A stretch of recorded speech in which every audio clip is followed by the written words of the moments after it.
Welcome all, Rodge here, aka the Wisco Horn Dog, back for another Saga Thursday. Today is a big one. We're taking a look at the Jomsvikings battle board.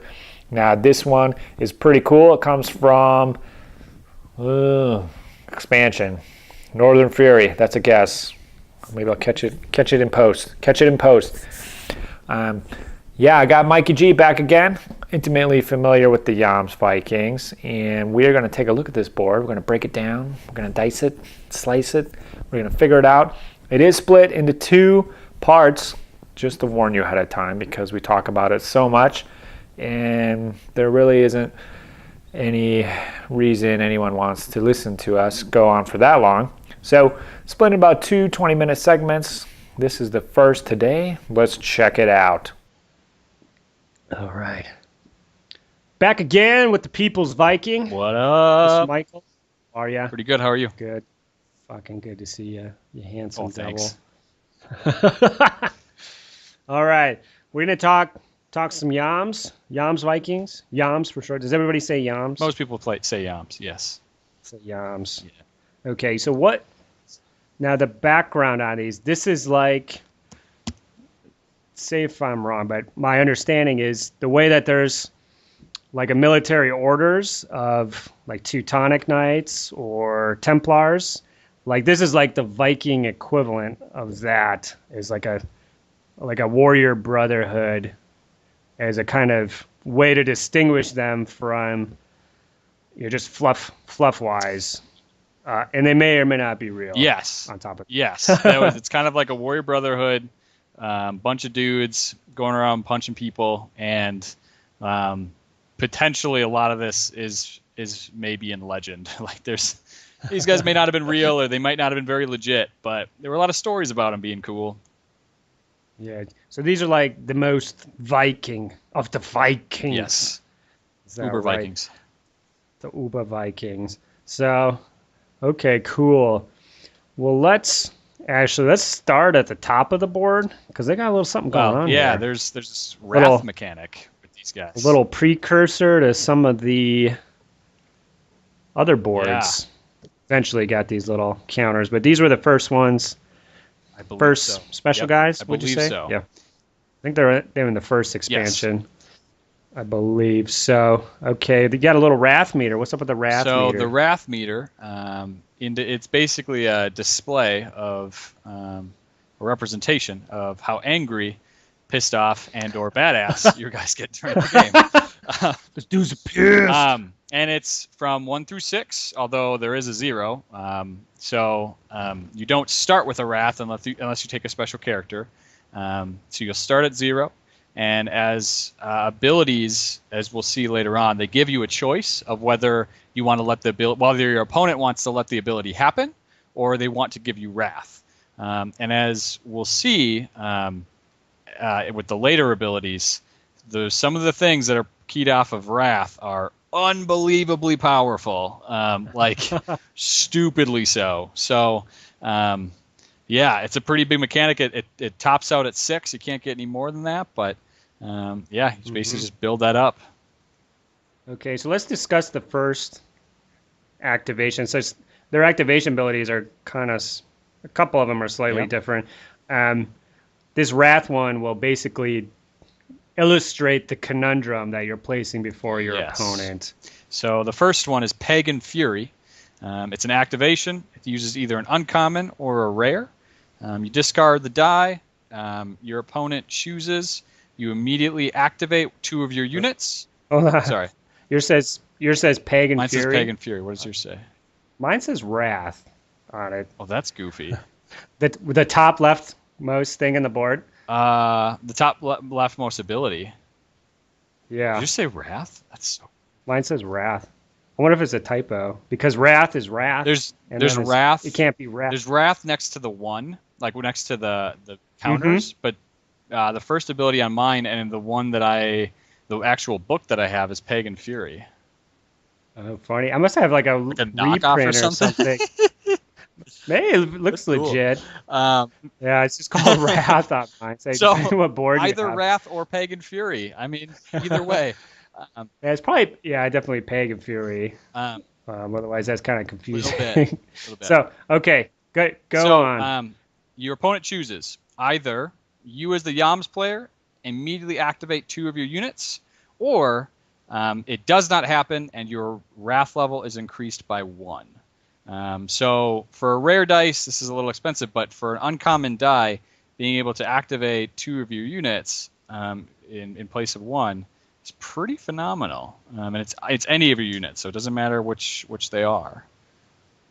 Yeah, so the conundrums usually are let the Yams do something that's pretty good and you don't want to happen if you can help it, or you let the wrath meter go up, and at some point you just have to start letting the wrath meter go up, or I guess it's up to them. There's a whole strategy behind that, actually. If they never let the wrath meter go up, they're gonna feel some pain regardless. Yep. But if you let it up, you're gonna get some pain a little later. You're just delaying, Michael. Yep. Okay. So, that's a good example.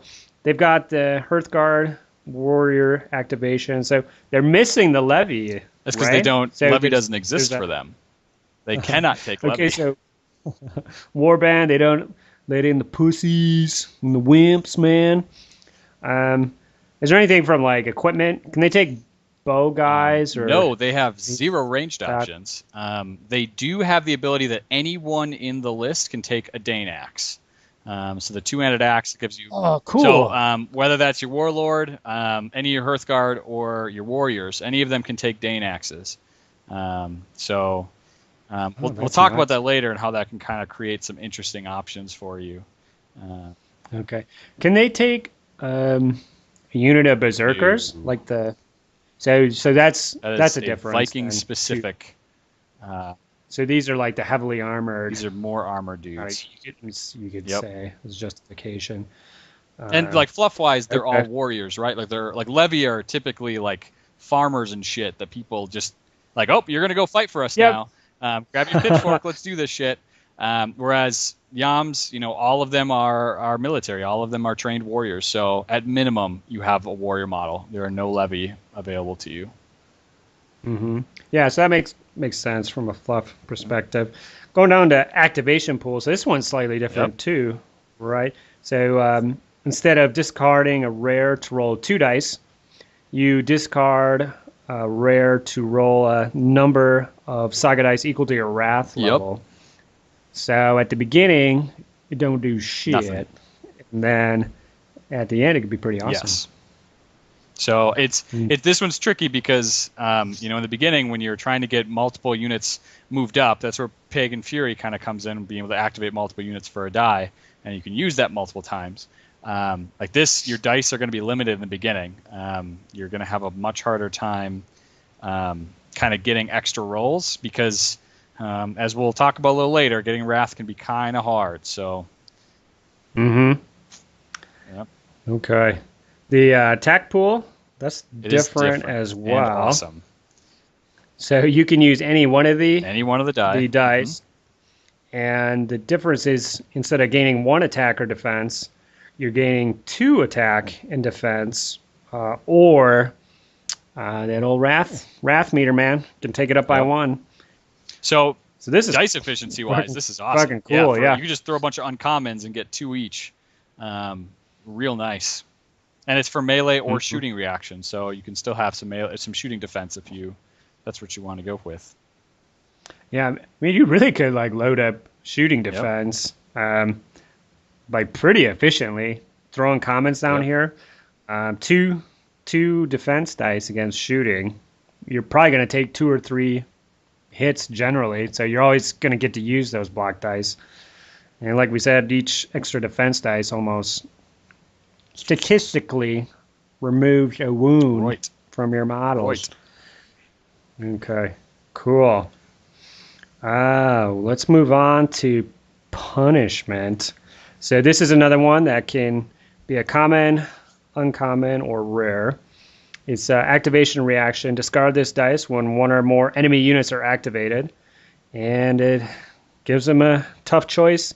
It can cancel their activations, or your wrath levels increase by 2. So all the things in this middle row, it's let me do this thing, or wrath is increased by 2 as opposed by the 1 in the first row. So real painful.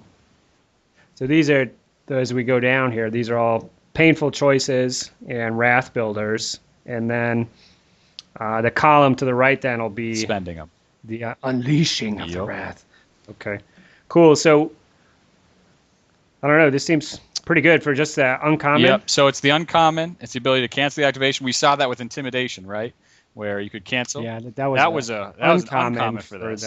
And as we were corrected on Twitter, the intimidation only works with one activation, whereas punishment here specifically says when one or more enemy units are activated, all of these activations are canceled. So, for example, Anglo-Saxon board that we talked about last time, no surrender. You son of a bitch. You spend 2 rare for. I can cancel that with an uncommon unless you want to give me 2 wrath. Like, really good. Yeah. Yeah, that pretty much just nullifies that ability. Like, oh, see, so you have punishment there, or you take the wrath, or you save it for the good one and make them boost your wrath meter. Yeah, that seems pretty awesome. Do you pretty much use that all the time? There's almost Nice. almost no reason for you not to have punishment up. Okay, awesome. Punish them. All right, Northern Tempest. This one is interesting. 2 uncommons, which I don't see a lot of activations on any board that use 2 uncommons. So the boards I'm looking at right now don't have one. So I don't. Does that come up often enough? Probably. I don't know. 2 uncommons when you roll your dice, yeah, it comes up. As far as how many times that happens on boards, like how often, very rare. That's not very common to have 2 uncommons. Interesting footnote. Okay, so burn these babies in the orders phase, and your opponent removes 3 figures from his warband, or your wrath levels increase by 2. So these just fucking crack me up. I don't know. It's a really weird ability. They're shitty. They're shitty choices. So this is actually the ability that Yoms are probably almost most known for. Okay. And you'll actually see when you talk to people, it's especially veterans or people that have played a lot of games. A lot of times they will put in levy specifically in case they play against Jomsvikings, because even losing 3 warriors, I mean that's almost half a point right there that you just lost. That required very little from the Yoms in terms of an investment, and so that people will put in levy just to be able to counter this ability. And still, you're losing 3 levy. You're losing a quarter of a point. It's not as devastating, but it still can be a little painful. Yeah. I mean, you eat that twice, and then you have a levy unit that's pretty much fucking worthless. It's not generating anything for you. It's not doing 2 shooting attacks or 2 close combat attacks. 2 or 3. The only bit with this is that your opponent chooses which 3 figures, so it can be like 1 from each unit. So it could be like if, for example, the Anglo-Saxons that we talked about last time, where you probably have multiple levy units, you can pick 1 from each levy unit kind of deal. So it can be potentially less damaging there overall. And then I will say with this one, when I've played Yoms, I don't use this that often. There are better uses of uncommon dice typically. If my opponent doesn't have levy, it's sometimes worth doing just to poke at him and see if I can get some wrath. Because you do this twice on someone who doesn't have levy, and they lost almost an entire point in 2 turns just from Northern Tempest. They start sweating a little bit, and like by turn 3, they're usually ready to give you some wrath. Like, oh man, nice. I can't take a full point of this. So. And I will say it was last year's Adepticon actually where I played against Yoms in a scenario that didn't have a time limit on it or didn't have a turn limit, and he was the attacker, and he literally sat in the backfield in his own zone and Northern Tempest me the entire game. It was cheeky Well, fellow. there's no turn limit here for that you have to get to, and you're basically going to do nothing. in order to make your turn go really quick, so you can keep Northern Tempesting me. So that was a little cheeky. I was not super excited about that game. Interesting argument for the turn limit. I am a big fan of turn limits. Oh, good point. Okay, cool. Badass. Moving down, a storm gathers. So this one can use any of the dice. And it's an activation ability. And discard this die. And it's another choice. You can discard 2 fatigues from any of your units.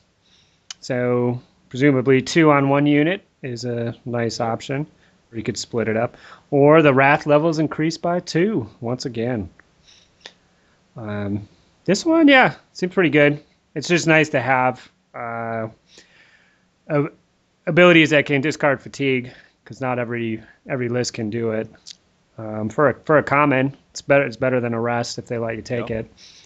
This ability, and what's amazing about this is that it can happen anytime during your turn, basically. In terms of, a rest has to happen the first of your unit's activations. Whereas you can go into combat, beat some face, and then go, just kidding, that fatigue that I had on me at the end of the combat's gone. So when you try to come back at me, I'm totally fine. Storm Gathers is one of the best abilities on this board. If you're playing correctly and with enough aggression, as Yoms probably should, you're going to be getting a lot of fatigues on your units, and the ability to just say, just kidding, that's going to be gone is big. Yeah, that's nice. Especially against like Anglo-Danes or someone similar. You can take the bait, chomp down, I can take a big bite, and then they can't do the counterattack that they planned and desperately hope for, unless they want to let the wrath go up. Okay. What do we got next? Pagan Armor. It is a melee or a shooting reaction ability. One of the few things on this board that requires multiple dice to use. It is both an uncommon and a common. Oh, yeah, sure. You discard the dice, and your opponent once again gets a choice.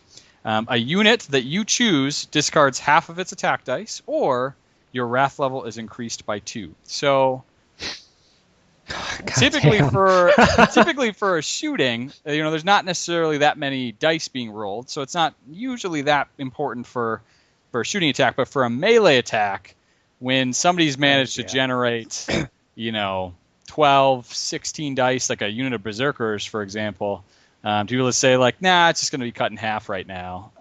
That's, oh man, that's like an auto, I think, wrath generator almost. Yeah, because, I mean, you gotta keep your attacks.